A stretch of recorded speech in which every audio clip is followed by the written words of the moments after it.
HEK 293. What is HEK 293? Oh, yes. Human embryonic kidney cells.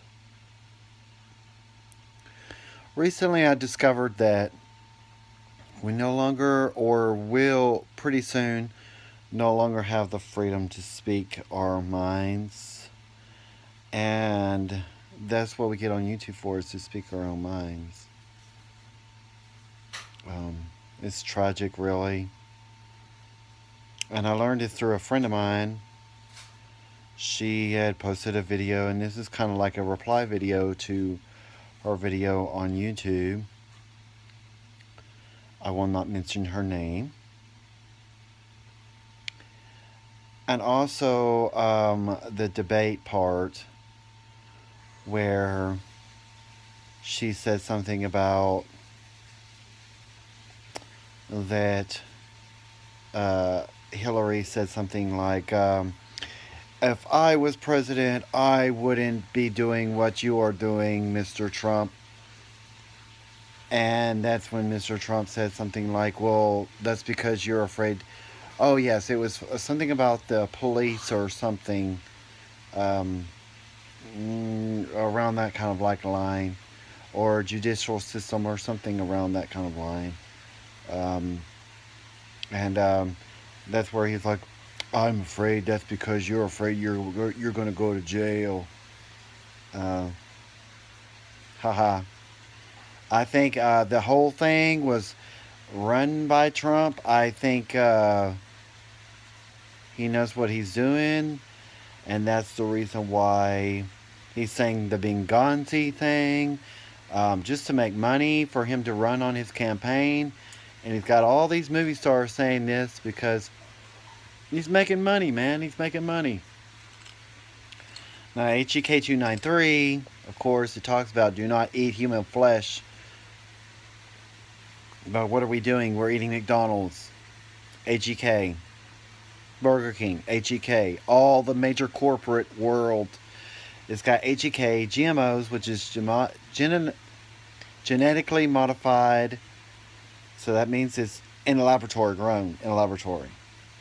Stay away from anything that has GMOs in it. Yes, that includes Pepsi, Gatorade, Aquafina water, um, bouillon cubes, ketchups, ramen noodles. Um, let's see, um, Nabisco Oreos. Um, anything that has the Nabisco, Lipton tea. So there goes your fact that you can't even drink Lipton tea anymore. All candies, all candies. Um, let's see, chocolates, all chocolates. In fact, they're throwing it right in our faces. They're throwing it right in our faces. They're saying, like on The Walking Dead, where they're eating people. Well, they're throwing it right in our faces. Telling us this is what's going to happen whenever you eat human flesh. And then on the help, eat my shit. Whenever she says eat my shit, okay, on the help. They're saying, well, if we can't get you to eat human flesh, we'll just get you to eat your own shit.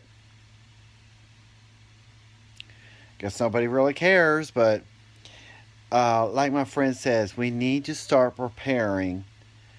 We need to start preparing now because we might not have the internet soon.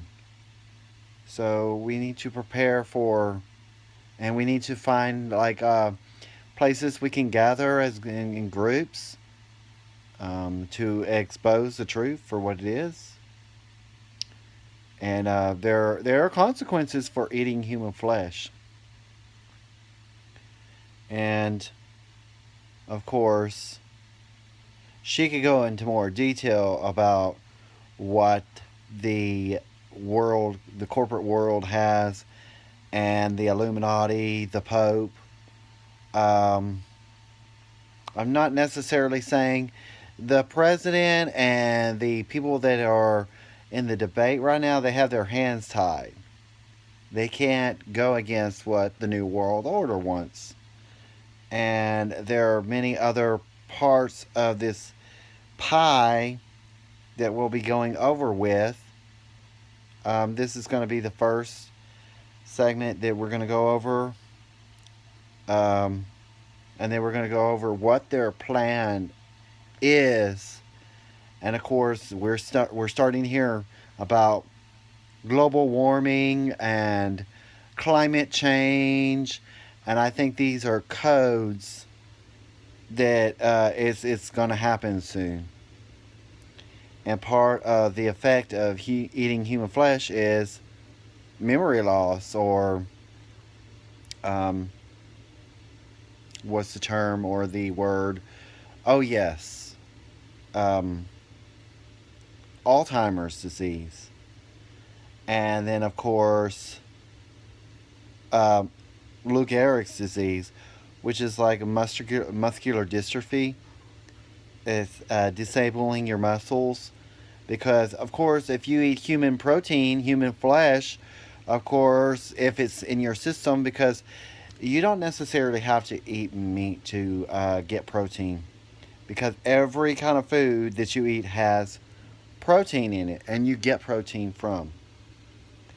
Of course, my friend looks at it at a Buddhist standpoint, but I'm going to look at it as a pagan standpoint.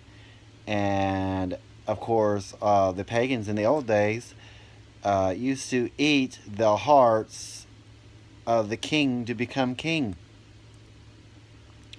or eat the hearts of the world leaders.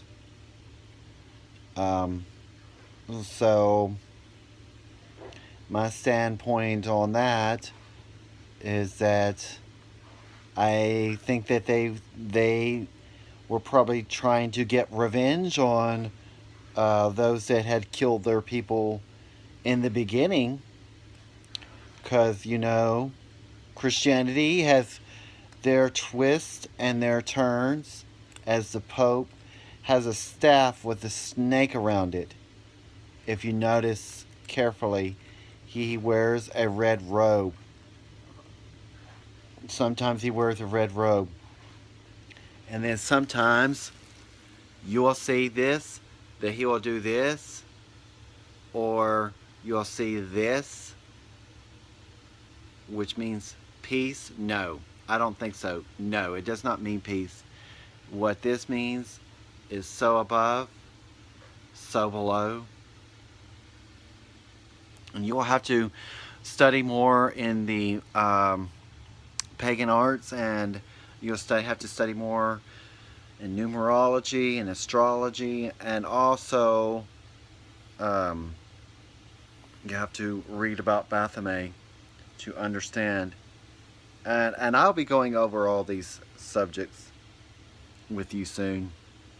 Stay tuned for part 2. Thanks for watching. Comment and click like and hit share below. Do yourself a favor, because if you want to go biblical, the end is nigh, meaning near.